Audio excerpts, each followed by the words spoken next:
The Central Bureau of Investigation is conducting simultaneous raids at 7 locations in West Bengal, including at the residences of several Trinamool Congress leaders in connection with the SSC teachers recruitment case.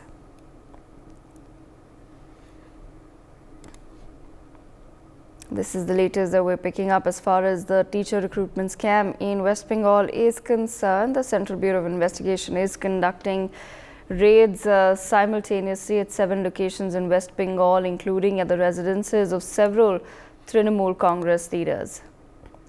My colleague Ajit Srivastava with us on the broadcast. Ajit, if you can take our viewers through these details as far as these raids in West Bengal are concerned.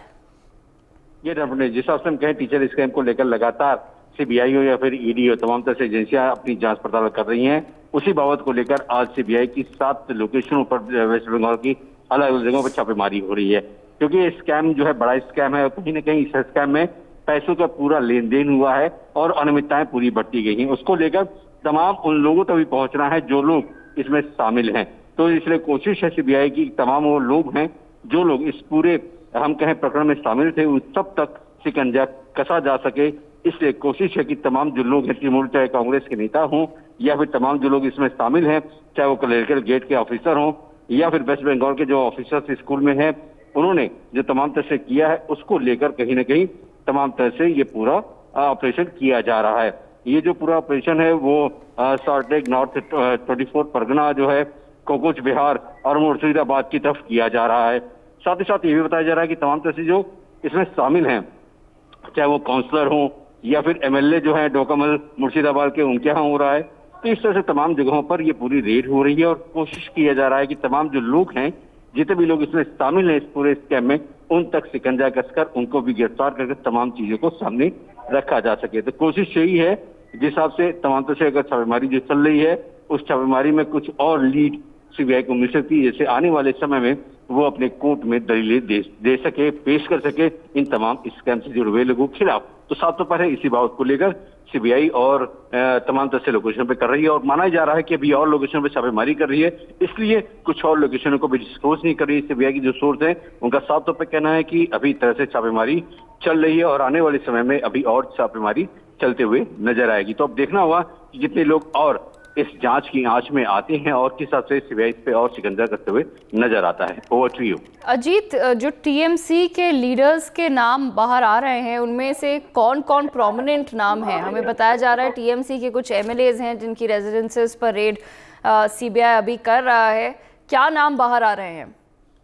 देखिए, साफ तौर पर अगर TMC की बात करें, TMC के जो काउंसलर हैं चक्रवर्ती, उनका भी नाम आ रहा है। देवराज चक्रवर्ती जो काउंसलर हैं, साथ ही साथ जो काउंसलर हैं बापादिया देश गुप्ता, उनका भी नाम आ रहा है, जहाँ पे पूरा छापेमारी चली। मुर्शिदाबाद के जो हैं एमएलए जो हैं वो जफीकुल इस्लाम हैं, उनके रेजिडेंस में भी ये पूरी छापेमारी चल रही है। तो इस तरह से तमाम जो हैं हम कहें तो तमाम फहरिस्त है और इसी फहरिस्त के हिसाब से सीबीआई अपनी अलग अलग जगहों पर यानी 7 अलग अलग विषयों पर छापेमारी करते नजर आ रही है। Over to you.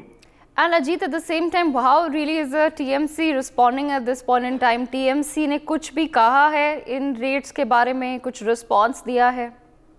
देखिए, साफ तौर पर है कि टीएमसी का हिसाब तो कहना है कि देखिए पॉलिटिकल मोटिवेटिव है और कहीं ना कहीं सरकार जो है वो एजेंसियों का गलत इस्तेमाल कर रही है और हम लोग को जबरदस्ती इस तरह से प्रेशराइज किया जा रहा है। लेकिन वो भूल जाती है टीएमसी के आखिरी स्कैम जो हुआ है वो एजेंसी जांच कर रही है, कोई बीजेपी नहीं करवा रही। बीजेपी अपना काम कर रही है सरकार में, आप टीएमसी अपनी सरकार में काम कर रहे हैं, लेकिन आप स्टेट से जुड़ा मामला है, फुल स्टेट है आपका।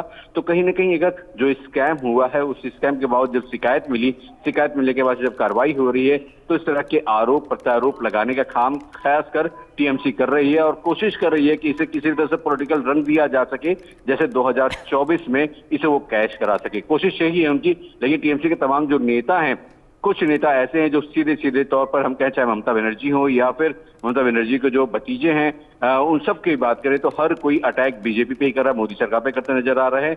लेकिन इस जांच में जो लोग शामिल है, जो लोग गिरफ्तारियां हुई हैं, तमाम जो इनके मंत्री हैं, पूर्व शिक्षा मंत्री जो उनके यहाँ से करोड़ों रुपए बरामदी हुई, उस पर बोलने से बचते नजर आ रहे हैं। आखिर जब दो तरफा गेम तो नहीं है ना, एक तरफा गेम तो ऐसा है नहीं कि कोई एक एजेंसी एक तरफ ही कोई कार्रवाई कर रही है, जब शिकायत मिली उसके बाद से कार्रवाइयां हो रही है, उसको लेकर आप केंद्र पे अटैक कर रहे हैं तो ये शायद मुनासिब नहीं है, लेकिन बीजेपी इसका करार जवाब देते हुए साफ तौर पर कह रही है कि साहब राजनीतिक रंग नहीं, ये करप्शन का रंग है। करप्शन का रंग इतनी जल्दी धुलने वाला नहीं है। जितने भी लोग इस जांच में आएंगे सब पे कार्रवाई होगी। तो अब देखना दिलचस्प होगा कि कितने और बड़ी मछलियां इसमें शामिल हो रही हैं, किस तरह से और कार्रवाई हो रही है। फिलहाल पॉलिटिकल रंग जो है पूरी तरह से बंगाल में देखा जा रहा है, चाहे वो टीएमसी हो या बीजेपी, एक दूसरे पे आरोप प्रत्यारोप लगाते नजर आ रहे हैं। Over to you.